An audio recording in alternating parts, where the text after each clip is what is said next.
महाराष्ट्रात यापूर्वी जिथे आपत्ती झाली त्या ठिकाणी एकनाथ शिंदे धावून जायचे असं खासदार नरेश म्हस्केंनी म्हटलंय। एकनाथ शिंदे मदत आणि पुनर्वसन हा राज्याला अनुभव असल्याची प्रतिक्रिया म्हस्केंनी दिली आहे। तर एकनाथ शिंदेंचा अपमान करण्याची गरज नव्हती अशी टीका आमदार जितेंद्र आव्हाडांनी केली। बघा, दबाव वगैरे नाही आहे। कमिटीत असो नसो, ज्या ठिकाणी आपत्ती होते, ज्या ठिकाणी दुर्घटना घडते, त्या ठिकाणी मुख्यमंत्री होण्या अगोदरही एकनाथ शिंदेसाहेब धावून जातात। नुसते धावून जात नाही, मदत आणि त्यांचं पुनर्वसनही करतात। हे महाराष्ट्राला, संपूर्ण महाराष्ट्राला माहीत आहे, त्यांचा अनुभव आहे।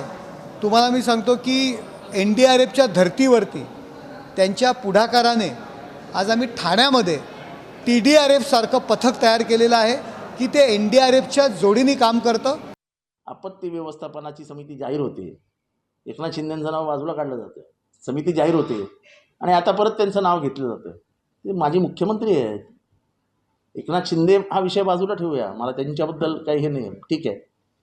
पण एका माजी मुख्यमंत्र्याला आपत्ती व्यवस्थापनासारख्या महत्त्वाच्या समितीत उपमुख्यमंत्र्याला घेता आणि माजी उपमुख्यमंत्र्याला असं वेचून बाहेर काढता आणि आता उपकार केल्यासारखं दाखवत आहे की त्यांना घेतलं ना।